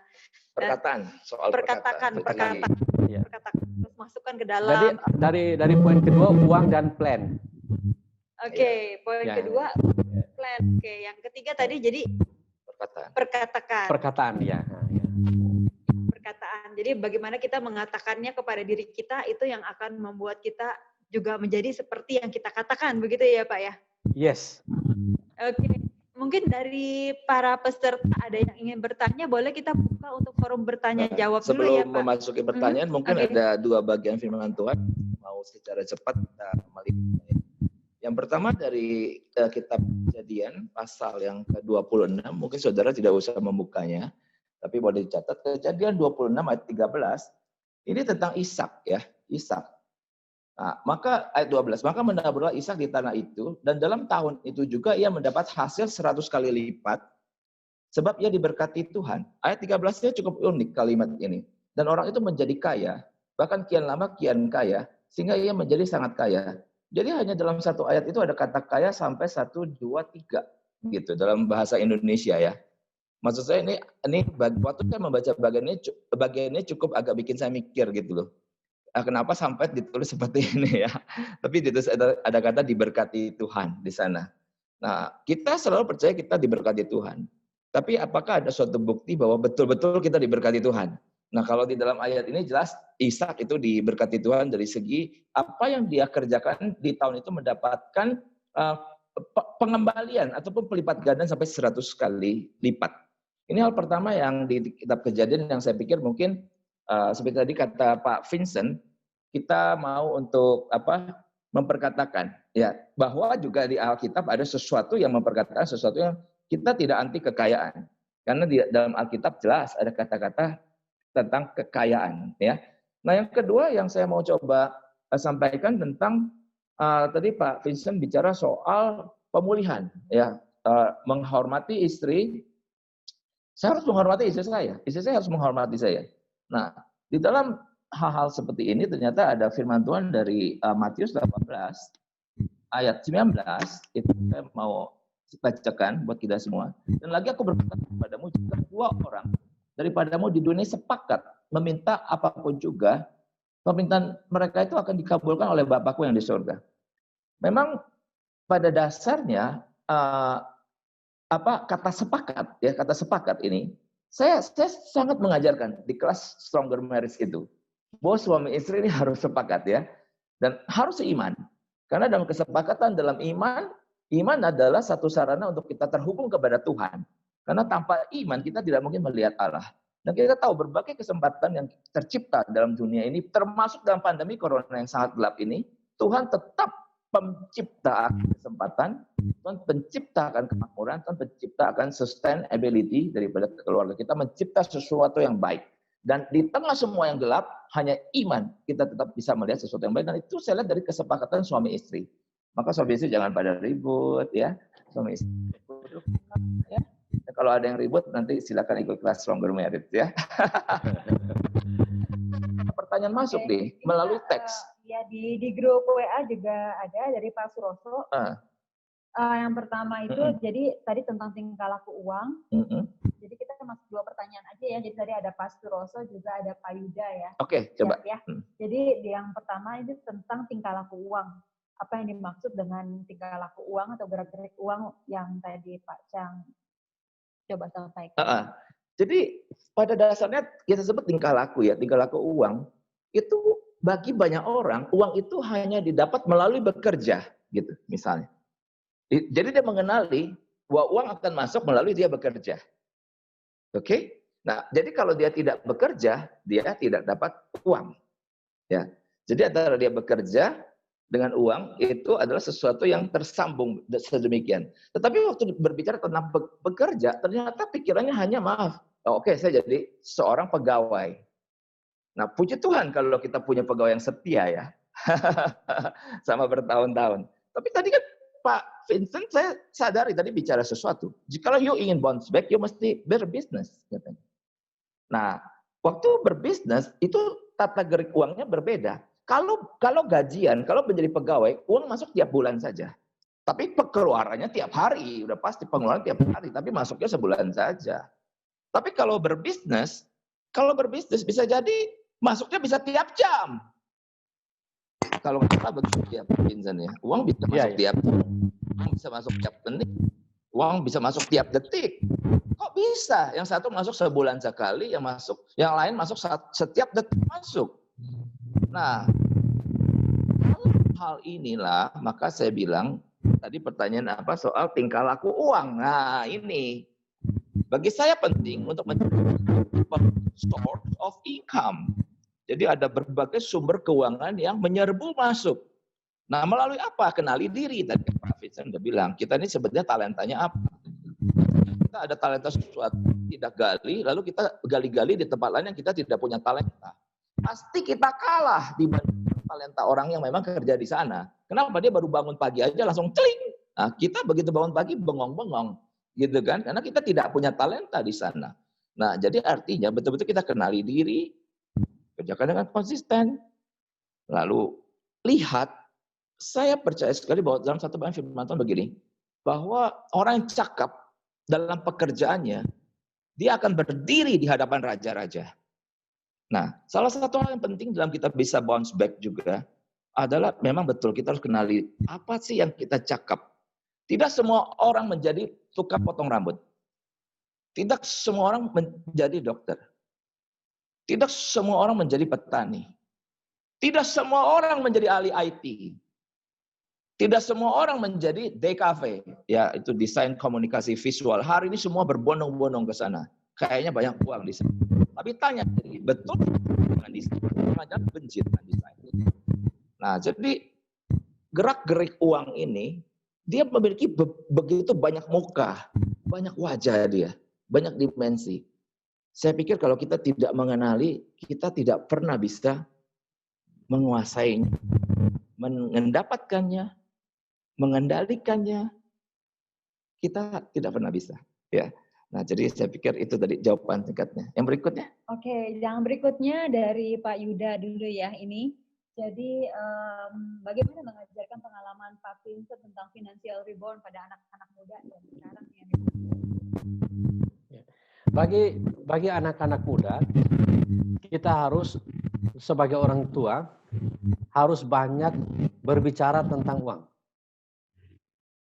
yang benar, uang yang sesuai dengan firman, sehingga uang itu adalah sebuah hal yang penting untuk kita miliki untuk masa depan kita. Baik untuk biaya sekolah dia, untuk nanti persiapan marriage, untuk nanti rumah tangga dia, dan setelah keuangannya mapan dia mulai invest. Dari investasi-investasi ini, dari uang menghasilkan uang. Nah itu mereka harus kita stimulasi waktu dari remaja. Mereka harus memiliki goal sama seperti kita. Kita stimulasi mereka untuk membangun dreams. Di mana itu tidak jauh dari apa yang Tuhan taruh karunia talenta pada mereka. Kalau mereka mau jadi segala macam pengusaha, itu tidak masalah. Karena sistem atau apa cara atau ingredient bumbu untuk mencapai berhasil itu sama semuanya. Kita bisa pakai dalam bidang apa saja. Nah, karena setiap kita ini kan beda-beda. Tadi Pak Chang sudah bilang, kita harus temukan apa yang kita suka. Apa yang kita ahli. Jangan ikut-ikutan. Tadi ada video saya kasih, ada seorang Jepang, dia hanya ahli di tanam stroberi. Tapi dia bisa menjual satu stroberi dengan harga 350 pound sterling. Saya nggak tahu berapa tuh uang Indonesia. Paling nggak mungkin 5 juta rupiah. Jadi 5 juta rupiah hanya sebuah stroberi. Bagaimana? Karena dia ahli stroberi. Dia bagaimana tahu menanamnya. Dia ahli di situ. Dan kalau kita disuruh kerja stroberi, tidak mungkin bisa menandingi dia. Jadi mulai cari keahlian. Dan ingat, walaupun pandemi, tapi kehidupan manusia dari zaman Nuh sampai sekarang tidak berubah. Manusia itu di bawah kolong matahari tidak ada yang berubah, menurut Salomo. Jadi pasti ada urusan kawin-mawin, makan, transportasi, hiburan, hotel, semua. Jadi kita untuk mulai membangun goal, dreams untuk memberkati siapa? Memberkati keluarga kita, memberkati gereja kita, memberkati negara kita. Jadi negara kita harus menjadi pikiran kita. Bagaimana membangun Indonesia untuk bisa mengimbangi US, China, ya kan? Saya sama teman-teman bukan saya tidak senang untuk kita terlalu mengagumi China atau terlalu mengagumi Jepang atau South Korea. Kita harus bangga akan diri kita, negara tempat kita tinggal. Kita harus bangga itu. Kita harus mulai bangun kontribusi. Jangan takut kita bisa jadi presiden atau tidak. Tadi dibaca ayatnya, orang yang cakap pada pekerjaannya akan berdiri di antara raja-raja. Itu firman Tuhan. Jadi kita berada di negara mana saja jangan takut. Seperti saya kan ada di Australia. Pendatang, nggak bisa bahasa, mau jadi number one. Itu sebuah yang impossible, ya kan? Sekarang kalau kita di Indonesia bisa bahasanya, kita dari kecil kita tahu. Bahkan yang jadi menteri juga mungkin teman kita. Mengapa tidak? Kita punya big dream, big desire. Dan satu harus dijaga adalah anak-anak sukacita. Bergembiralah karena Tuhan, karena Dia akan memberikan keinginan hatimu. Itu Mazmur 37 ayat 4 nggak salah. Sekian dulu Pak Yuda. Cukup ya?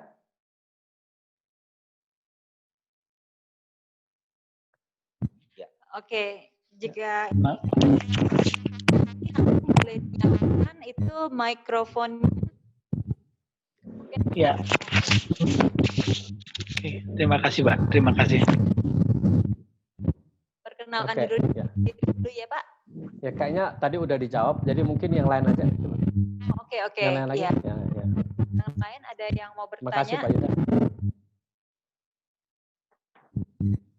Apakah ada?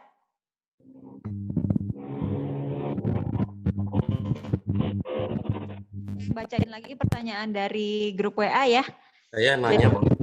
Oke. Oh, ada yang mau nanya. Oh, ada yang mau tanya? Oke. Pak Vincent, bagaimana membedakan antara cita-cita tadi Pak Vincent ya? Kalau misalnya itu sesuai dengan Tuhan atau tidak, itu gimana Pak? Maksudnya kadang-kadang misalnya Pak Vincent tadi jelas bahwa ingin punya properti sekian puluh dan sebagainya. Tapi kalau misalnya kata Tuhan bukan itu, justru kehendakku bukan itu gitu. Tapi jadi akhirnya misal gitu ya gagal atau dan lain sebagainya. Kira-kira gimana Pak Vincent? Keinginan hati, jadi di keinginan hati kita itu biasanya Tuhan sudah taruhkan. Biasanya kalau kita sudah ada di dalam Tuhan. Dan dream itu kan sebuah cita-cita, sebuah impian. Pengalaman yang saya pelajarin, termasuk bukan hanya saya, maksudnya yang saya pelajarin, itu biasanya tercapai. Bahkan kalau itu sudah di-share sama istrinya, suatu saat di-share ke anaknya, bahkan tidak tercapai oleh dia, bisa tercapai oleh anaknya. Pernah tahu ya ceritanya Disneyland? Itu cita-cita oleh Walt Disney. Dia sudah meninggal dan anaknya yang mencapaikan itu.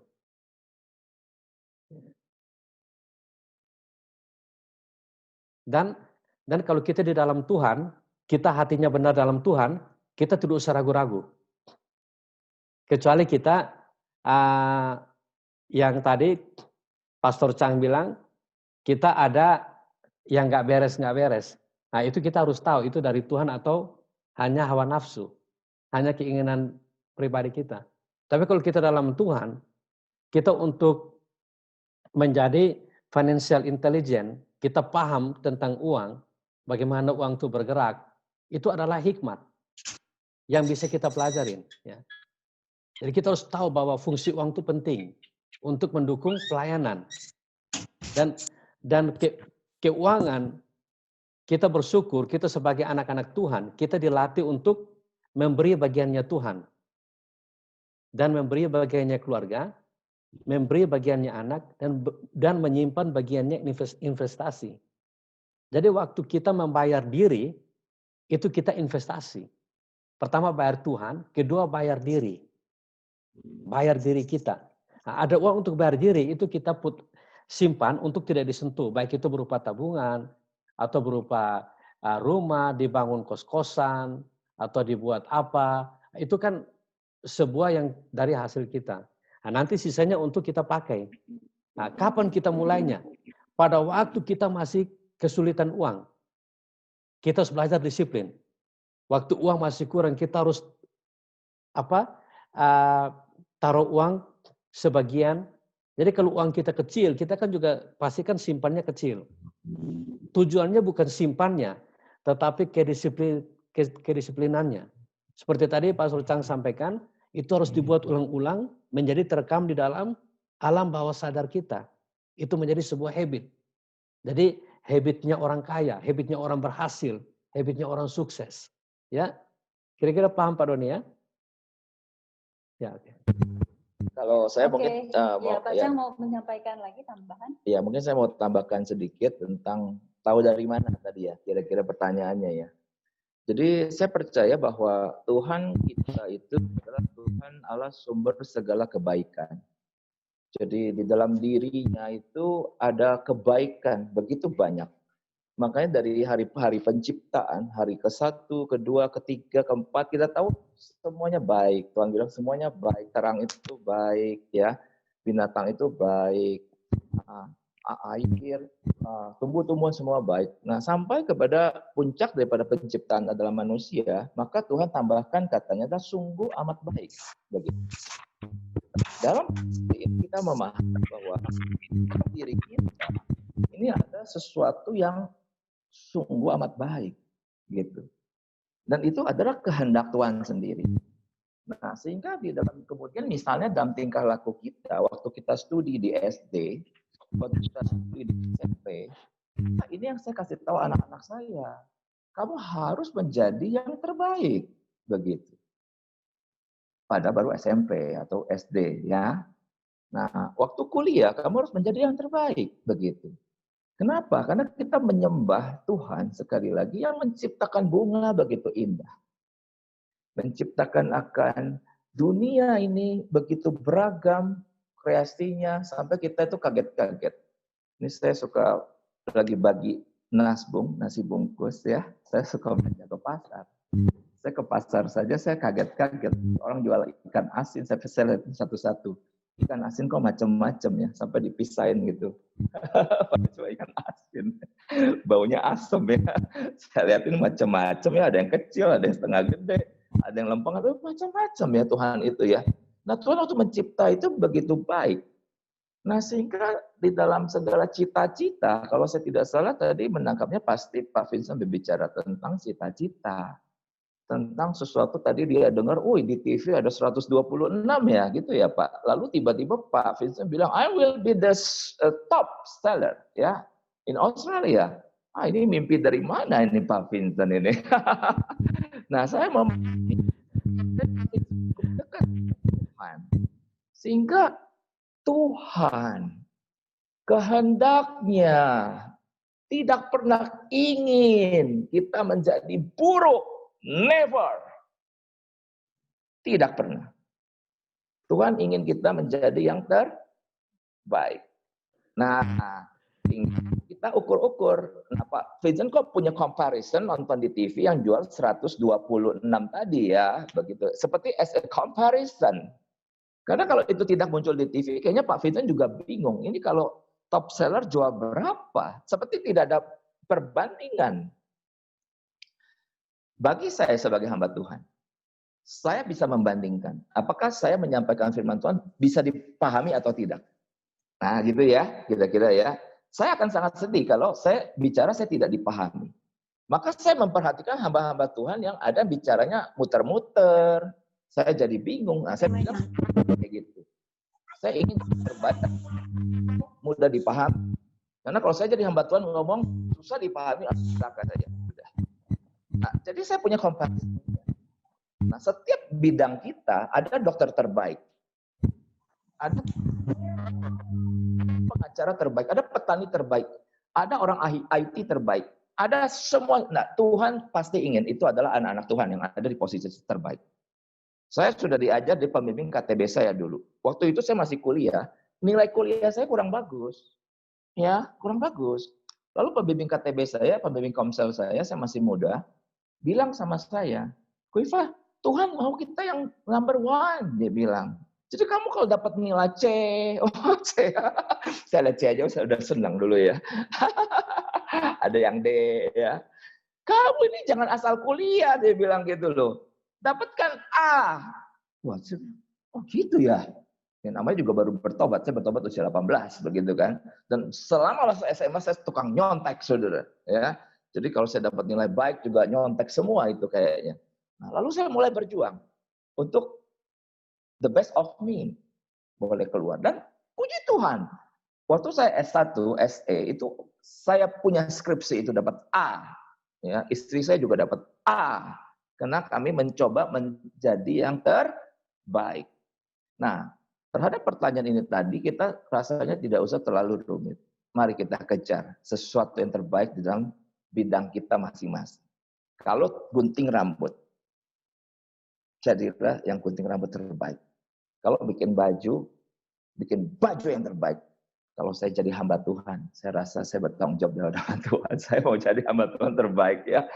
Pak Vincent selamat ya, Anda kok jadi penjual properti terbaik di Australia.